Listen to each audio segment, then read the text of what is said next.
Coba bayangkan ini. Dalam kondisi sangat berat. Oh, sorry.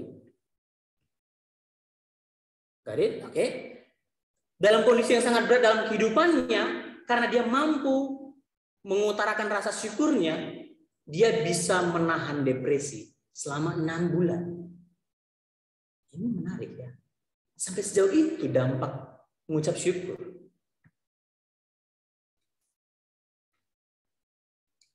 Atau sekali lagi? Iya.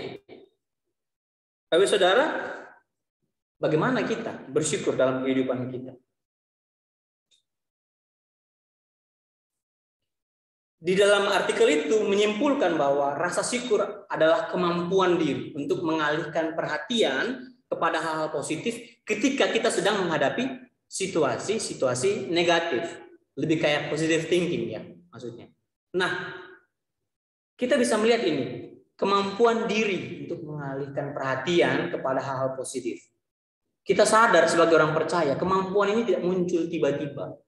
Dia butuh tahap 1, tahap 2 sampai kita menjadi mampu, expert, hebat dalam bagian ini. Dan kita tahu bahwa kemampuan ini tidak muncul begitu saja. Dan satu momentum penting, ini karena pertolongan Roh Kudus dalam iman Kristen. Tidak ada orang mampu bersyukur dalam segala hal tanpa dia lebih dulu mengalami Kristus. Tidak mungkin. Apa yang membedakan orang yang mampu bersyukur tanpa mengenal Kristus? Ada orang yang mampu bersyukur dengan mengenal Kristus. Dampaknya beda. Orang yang tidak mengenal Kristus bisa bersyukur dalam 1-2 momentum. Orang yang percaya dengan Kristus mampu bersyukur selamanya, panjang. Dampaknya jauh beda. Kalau kita dengan kekuatan sendiri, kita kalah. 1-2 kali kita bersyukur. Habis itu ujung-ujungnya ngumpat. Berkata yang buruk, berpikir yang buruk. Tidak begitu karakter orang yang sudah percaya Yesus. Semua keadaan bisa kita syukuri. Memang tidak mudah ya. Karakter ini hanya muncul kalau kita sudah percaya kepada Yesus. Karena dia akan terus-menerus menguasai kita. Lantas kalau kita bilang rasa syukur, apa sih yang biasanya kita bisa syukuri? Yang paling gampang di depan mata. Keluarga kita. Pendidikan kita yang mungkin baru lulus. Oh yes, fresh graduate. Sedang menempuh pendidikan. Misalnya Bang Ando inilah sedang berjuang. Ambil S2 gitu. Kemudian pekerjaan yang bagus. Jenjang karir yang mantap. Sekarang gaji sudah 2 digit misalnya gitu. Amin. 2 digit itu 1,6. 2 digit. 2 digitnya. 2 digit siapa yang tidak senang dengan 20 ya kan? Luar biasa lah. Makanan ya, makanan minuman yang tercukupi, gizinya lengkap, 4 sehat 5 sempurna. Walaupun sekarang sudah tidak jadi semboyan lagi itu ya. Kemudian hunian walaupun masih kontrak atau kita beli rumah sederhana, bersyukur dengan semua hal ini. Tapi ada satu hal yang paling pantas untuk kita syukuri dan sering kita lupa. Anugerah keselamatan dalam Kristus Yesus. Siapa yang bangun tidur langsung bersyukur? Tuhan, hari ini aku berterima kasih karena aku punya keyakinan. Saya tidak ada di neraka di masa yang akan datang. Siapa yang bangun dengan menyadari tentang anugerah Tuhan? No, kita lebih sering bicara tentang pergumulan-pergumulan kita sama Tuhan. Right? Di sekolah, di tempat pekerjaan, di hubungan sebagai pasangan. Kapanlah ini berlalu ya Tuhan? Tapi ini yang paling penting. Di atas semua yang kita bisa syukur. Anugerah Tuhan adalah hal yang paling pantas. Dan itu yang kita mau belajar hari ini. Mari kita membuka Alkitab kita. Dari 2 Samuel 9 ayat 1-13. Saya akan baca ayat yang bernomor ganjil. Bapak Saudara akan membaca ayat yang bernomor genap. Bapak Ibu Saudara yang di rumah silakan memperhatikan slide yang sudah ada. Karena kalau kita baca ganti-gantian kami tidak dengar Bapak Saudara bilang apa nanti. Jadi kami yang di sini akan bergantian. Bapak Saudara silakan memperhatikan ayat-ayat itu dalam slide. 2 Samuel 9 ayat 1-13. Saya akan bacakan ayat 1.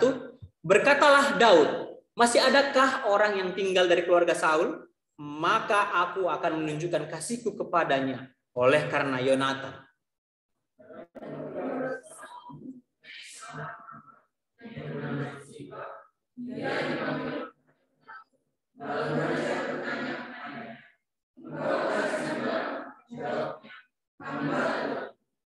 Kemudian berkatalah raja, tidak adakah lagi orang yang tinggal dari keluarga Saul? Aku hendak menunjukkan kepadanya kasih yang dari Allah. Lalu berkatalah Ziba kepada raja, masih ada seorang anak laki-laki Yonatan yang cacat kakinya.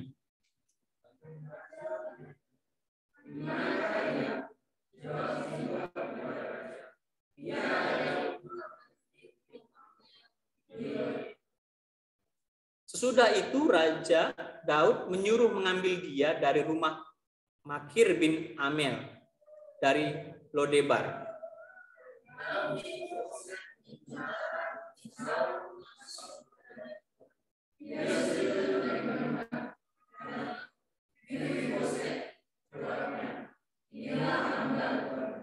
Kemudian berkatalah Daud kepadanya, janganlah takut sebab aku pasti akan menunjukkan kasihku kepadamu oleh karena Yonatan ayahmu. Aku akan mengembalikan kepadamu segala ladang Saul nenekmu dan engkau akan tetap makan sehidangan dengan aku.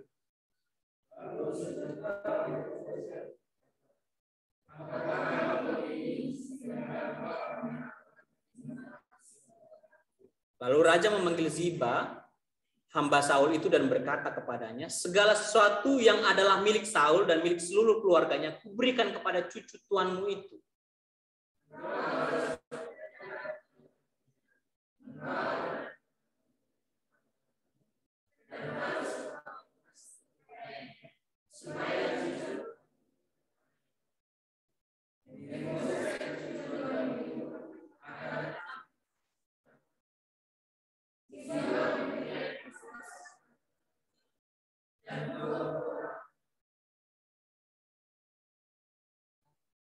Berkatalah Ziba pada raja, hambamu ini akan melakukan tepat seperti yang diperintahkan tuanku raja kepadanya. Dan Mephiboset makan sehidangan dengan Daud sebagai salah seorang anak raja.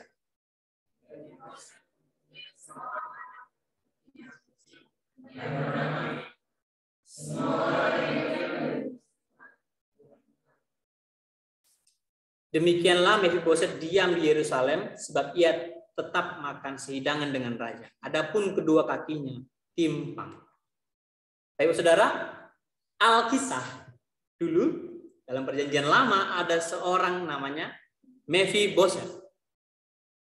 Mungkin ini tidak sering kita dengar nama ini, tapi ini sangat menarik dan ada ajaran yang sangat bagus yang saya lihat di sini. Kita perhatikan bahwa kita tahu dari ayat ini Mephiboset adalah anak Yonatan, cucu dari Raja Saul. Kita tahu dulu kerajaan itu dipimpin oleh Saul. Pokoknya begitu rupa ceritanya, akhirnya jatuh ke Daud. Daud bukan anaknya. Harus siapa yang menerima? Yonatan. Tapi Daud. Yaitu salah satu intervensi Allah juga untuk keberlangsungan di masa itu.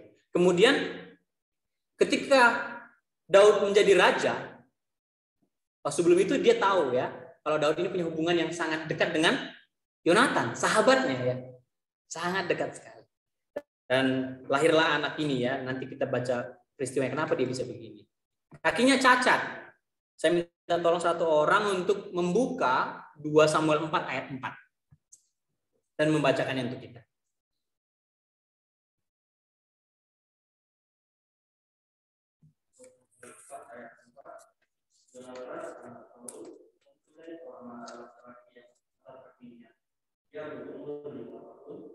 Jika datang kabar tentang Saul dan Yonatan dari Israel, Inang pengasuhnya mengangkat dia pada waktu itu. Lalu lari, tapi karena tertutup larinya, saat itu jatuh dan menjadi tumpang. Ia berlama.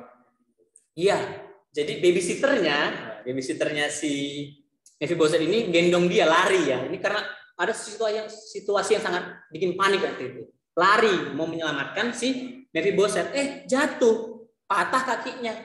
Nggak tahu, mungkin dulu belum ada dukun patah di sana kan. atau ada rumah sakit khusus tulang. Pokoknya ceritanya dia jadi cacat. Tumbuh besar kayak gitu.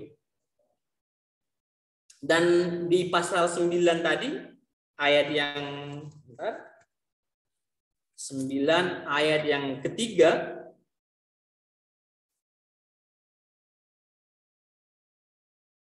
kemudian berkatalah raja, oke, bagian akhirnya, masih ada seorang anak laki-laki Yonatan yang cacat kakinya. Kemudian di ayat yang ke-13, demikianlah Mefiboset diam di Yerusalem sebab ia tetap makan sehidangan dengan raja, adapun kedua kakinya timpang. Jadi dia adalah orang yang cacat, yang dia sudah tidak punya apa-apa lagi kecuali hambanya dari kakeknya ya.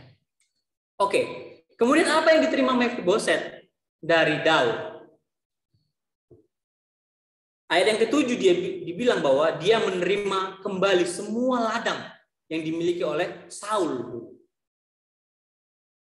Bahkan dia juga makan sehidangan dengan raja. Maksudnya apa? Dia makan apa yang dimakan oleh raja. Oh, ini bagus dong posisi dia ya jadinya ya.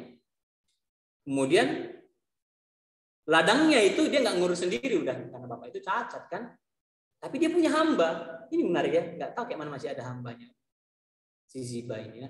Tapi Ziba yang ngurus semuanya nanti. Dia jadi kepanjangan tangan dari si Mefiboset. Dia ngurus semuanya itu dan juga si Mefiboset ini diangkat menjadi anak bagi Daud. Kita lihat siapa Mefiboset. Sebenarnya kalau di masa lalu biasanya raja ketika menguasai satu tempat tertentu, raja itu akan membasmi atau membumi-hanguskan keturunan raja-raja sebelumnya. Karena kita lihat ini bukan karena secara keturunan biologi ini anak ini menjadi raja, bukan. Ini ada satu momentum yang akhirnya Daud jadi raja. Tidak ada hubungan darah dengan Saul. Biasanya habis dibantai. Kenapa? Karena takutnya keluarga raja dendam dan melakukan penggulingan tahta, kudeta begitu, dihabiskan.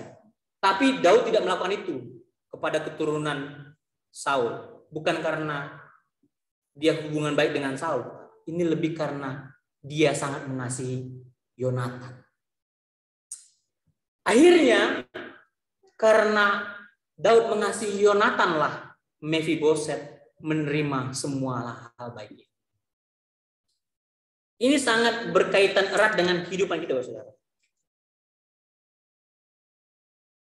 Kita sering menerima hal-hal baik dalam hidup kita. Sebenarnya bukan karena siapa kita. Saya kenal dengan satu orang, dia bekerja dengan pekerjaan yang gajinya tidak begitu besar, kecil, tapi menyita banyak waktu. Kemudian ada satu orang yang baik hati menawarkan sebuah pekerjaan. Begini, saya rekomendasi kamu ke sana. Dia merekomendasi tempat dia kerja. Dan dia menyampaikan nama ini ke sana. Apakah orang ini punya kuasa sampai di sana? Orang yang mau cari kerja ini? Enggak. Ini karena satu ibu ini memberi rekomendasi. Di interview masuk. Coba ditanya. Itu karena kamu? Karena orang yang lamar kerja ini? Bukan. Ini karena rekomendasi orang ini. Link. Atau kita sering mendapat promosi jabatan. Sering kali itu bukan karena kita saja. Karena ada ikatan. Makanya terjadi KKN ya kan. Titiplah anaknya, titiplah keponakannya. Itu secara luas jatuhnya ya. Tapi kita mau melihat dari satu sisi ini. Mefiboset tidak menerima semua kebaikan dari Daud karena dirinya sendiri. Tidak. Karena Yonatan. Waktu Daud melihat Mefiboset, sebenarnya rasa apa yang tertinggal di hati si Daud? Hubungan antara Yonatan yang kayak kuat lagi. Bapak saudara, kasus ini sama dengan kehidupan kita. Allah Bapa melihat kita sebagai orang yang tidak layak menerima.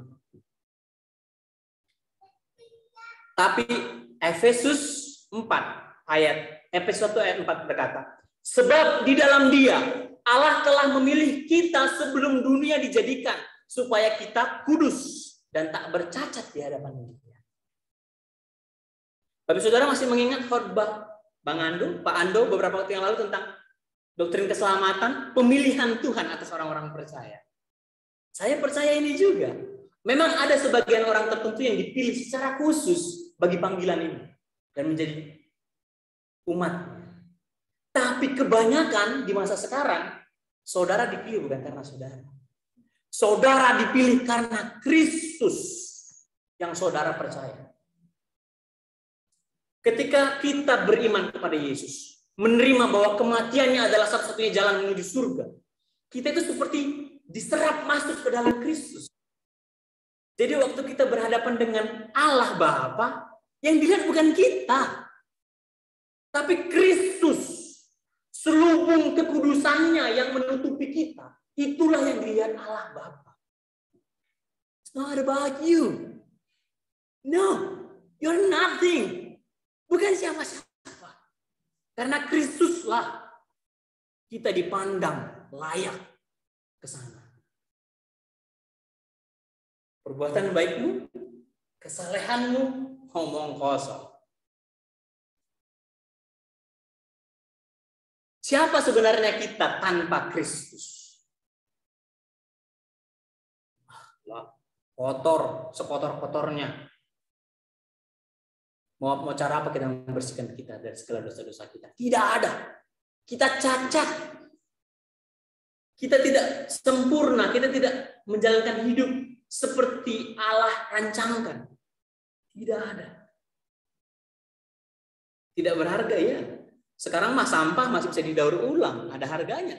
Sekilo berapa gitu. Plastik, kardus, ada. Tapi kita, bagi Allah sebenarnya sama sekali tidak ada harga lagi. Bukan karena Allah tidak mengasihi kita, memang karena pembelotan kita. Dan karena dosa-dosa kita, tidak berharga. Tapi puji Tuhan, karena Kristus, semua hal ini tidak dipertimbangkan Allah lagi. Hanya karena Dia.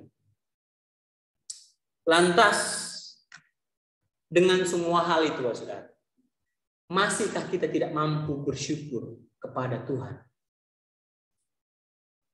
Anugerah itu, saudara, harganya tidak bisa dibayar dengan uang cash sebanyak apapun. Anugerah itu nggak bisa. Mengerikan. Kalau dibandingkan tidak bisa. Anugerah Allah Bapak Saudara nggak bisa bandingkan. Misalnya, keselamatan di dalam Kristus itu kan berdampak kekal. Kalau kita terima hari ini, dampaknya itu nggak cuma 1-2 bulan, 3 bulan, enggak. Itu sampai kekekalan. Itu yang membawa kita sampai di tempat yang mulia dan bahagia itu, surga. Itu anugerah yang kita terima itu. Lantas banyak orang yang menjual iman karena anugerah Tuhan itu dengan jabatan, dengan pasangan, dengan kenikmatan sesaat. Banyak. Betapa bodohnya kita manusia. Kalau bisa dibilang sebuah kekayaan yang paling berharga di muka bumi, anugerah. Saudara tidak bisa bandingkan itu dengan apapun. Jadi kalau misalnya kita dalam kesulitan tertentu, dalam kesedihan tertentu, pergumulan tertentu, saudara terasa berat, ingat satu hal. Ada anugerah Allah, keselamatan dalam Yesus Kristus yang harganya jauh di atas itu semua. Tapi biasanya kita masih tetap sulit. Mengapa kita tetap sulit untuk bersyukur? Ini fokus kita tadi kepada penderitaan.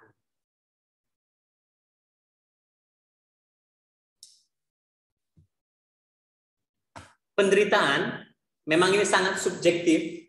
Ada orang yang dengan hal sangat kecil, aku sangat menderita. Sedih kali aku. Kayak gitu. Tapi ada orang yang memang sangat menderita karena penderitaan yang dihadapi. Ada kategori miskin misalnya. Dalam pemahaman kita ada orang yang susah makan, hanya makan mungkin nasi dengan garam, nasi dengan mie instan, pakai telur. Wah, itu mah udah enak ya. Apalagi akhir bulan itu biasanya. Beberapa orang mendefinisikan miskin itu kayak gitu.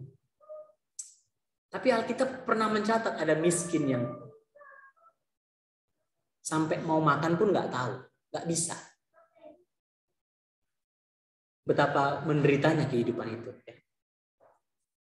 Tapi yang jelas, kita sebagai manusia biasanya lebih gampang untuk menggerutu, berkeluh kesah dengan penderitaan yang kita hadapi. Kita semua pasti ada penderitaan yang sedang kita hadapi. Entah itu karena pekerjaan, entah itu karena kesalahan keputusan yang kita buat, ada penderitaan. Tapi yang mau kita sama-sama pahami adalah penderitaanmu itu tak seberapa. Apa maksud tak seberapa? Kita perhatikan 1 Petrus 5 ayat 10. Dan Allah sumber segala kasih karunia yang telah memanggil kamu dalam Kristus kepada kemuliaannya yang kekal akan melengkapi, meneguhkan, mengokohkan, menguatkan, mengokohkan kamu sesudah kamu menderita seketika lamanya. Perhatikan kata seketika di sana. Arti lainnya adalah sesaat. Arti lainnya sebentar. Hanya satu momentum. Saya mau, saudara, kita melihat bersama-sama. Kehidupan ini kita pukul rata 80 tahun saja. Well, ada yang 40 tahun meninggal, ada yang baru lahir juga. Tapi ada juga yang lebih dari 100 tahun sampai sekarang. Kayak kita pukul rata 60-70 tahun. Tidak mungkin dong kita selama 80 tahun itu menderita terus. Oke, kalaupun kita katakan hampir seluruh hidup kita menderita, sepanjang hidup kita menderita, 60 tahun, 50 tahun kita menderita. Susah payah terus. Tapi coba melihat ini. Kehidupan 80 tahun ini hanyalah pemanasan bagi kehidupan yang tidak akan pernah selesai di hari yang akan datang. 50 tahun, 60 tahun penderitaan di bumi dibandingkan dengan satu waktu yang tidak ada batas. Nah, sebesar apa itu? It's like laut yang airnya kita ambil pakai sedotan, taruh di piring. Sebesar itulah waktu itu. Kita masih menggerutu, mengeluh, tanpa bersyukur hanya karena waktu yang sedikit itu. Mari kita melihat ini. Dibanding hidup yang penuh dengan kemuliaan tanpa akhir nanti. Ah Tuhan, berat loh Tuhan. Well ya betul, kita karena ada natur dosa. Tapi sesungguhnya kita harus bijaksana. Kita tak selamanya di dunia ini. Penderitaan yang kau hadapi saudara, hanya seketika lamanya. Seketika. Fokuslah kepada sesuatu yang mulia, bertahan lama dan kekal. Itu anugerah Allah. Tidak bisa kau bandingkan. Nggak bisa. Saya ngajar ini kayak bagus banget ya. Padahal saya, kalau ditanya ya apa masih mengeluh? Masih. Sering lupa ini.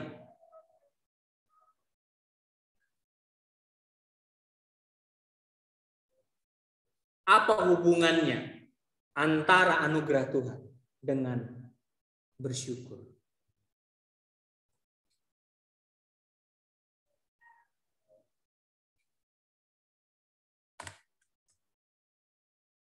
Ini bagian akhirnya. Semakin kita mengalami, semakin kita memahami betapa besarnya anugerah Tuhan, semakin besar kemungkinan kita untuk mensyukuri keadaan hidup ini. Karena nilainya jauh berbeda dengan apa yang kita hadapi. Apalagi semakin kita mengalami, semakin kita memahami betapa besarnya anugerah Tuhan, maka kita akan semakin ikhlas hidup ini, saudara. Lebih mudah tersenyum dengan banyak keadaan, walau harus banyak hutang yang diselesaikan. Kok ketawa Bang Ando? Bapak saudara, sekarang banyak yang senyum karena harga sawit naik. Kami nangis nggak punya sawit. Iya, pupuk mahal harganya juga. Minyak goreng naik tembus 20.000 per liter. Telur naik sampai 48.000 per papan. Kok tahu Bang, belanja kan sama istri ke pasar. Ubi rambat, 2 bulan lalu kami beli 2 kilo 10.000, sekarang sekilo 9.000. Saudara. Gaji naik tahun depan 1,7%, 50.000 rupiah. Inflasi besar. Lihat masa yang akan datang. Hampir pasti. Kita sudah tahu ada hal besar yang buruk mungkin terjadi di masa yang akan datang. Masihkah kita bersyukur sama Tuhan? Masih. Karena anugerah Tuhan jauh mengatasi itu. Jauh lebih besar. Fokus saudara kepada apa? Itu yang kita mau belajar bersama-sama. Berjuang. Saya bukan orang sukses karena ini. Dengan ini, bukan. Tapi saya sedang belajar. Kita tidak tahu masa yang akan datang tentang eklesia. Kita tidak tahu bagaimana pergumulan kita secara pribadi di masa yang akan datang. Kita tidak tahu siapa jodoh kita, pasangan kita. Kita tidak tahu bagaimana orang tua kita masa yang akan datang. Kita tidak tahu bagaimana beratnya tantangan hidup di masa yang akan datang. Namun percaya satu ini. Anugerah Allah lebih besar dari apapun. Kalau saudara hanya fokus kepada pergumulan-pergumulan itu, saudara gagal mensyukuri hal terbaik yang saudara sudah terima. Mari kita melihat sebentar kehidupan kita. Mari coba kita merenung.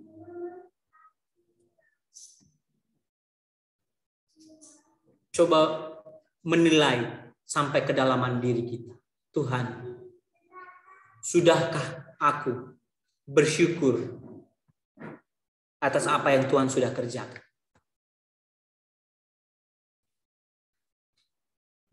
Saudara perlu menyadari,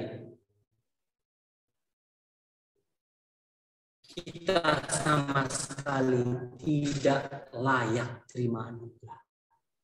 Tidak. Tempat kita yang paling pasti adalah neraka. Namun karena Allah Bapa melihat Kristus yang kita sudah percaya itu, kita ada tempat makan sehidangan dengan Sang Bapa, menikmati anugerah-anugerah yang besar di dalam kekekalan. Kita diangkat menjadi anak, diadopsi dengan surat-surat yang sah, darah Kristus sebagai materainya. Tidak sepantasnya saudara bersedih hanya karena uang, karena duka cita yang sesaat di muka bumi ini.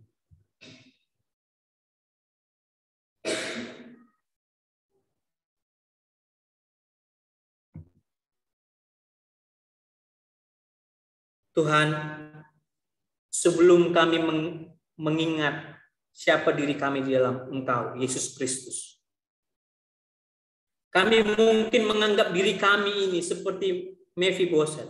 Kami menilai diri kami ini seperti anjing mati. Najis dan tidak berharga sama sekali. Seringkali waktu kami menjalani hidup karena kami tidak menyadari anugerah Tuhan, kami menganggap diri kami tidak berharga. Kenapa kami tidak lahir dari keluarga yang berada? Mengapa kondisi fisikku begini? Mengapa penderitaan yang kuhadapi begini? Namun kami tahu sekarang bahwa kami pantas bersyukur karena kami menerima kemuliaan Sang Anak. Kami bahkan dibebaskan dari hukuman maut karena kebaikan Tuhan. Harus dengan apakah kami membalas Tuhan? Selain dengan mensyukuri semua yang Tuhan sudah berikan. Tidak ada. Hamba berdoa ya Tuhan. Tolong mampukan kami sebagai jemaat melihat kemuliaan Allah di dalam anugerah yang Tuhan sudah berikan kepada kami. Kami cenderung untuk fokus kepada permasalahan-permasalahan kami, namun kami mau Tuhan agar Engkau memampukan kami untuk melihat dari sudut pandang yang lain. Kami ada privilege, kami ada hak istimewa di dalam Kristus. Terima kasih Tuhan. Kami berterima kasih untuk firman Tuhan hari ini. Terpuji nama Tuhan. Di dalam nama Yesus kami berdoa. Amin. Mari kita merespon firman Tuhan ini dengan satu pujian. Lagu ini bagi saya cukup baru, tapi bagian-bagian liriknya sangat menguatkan.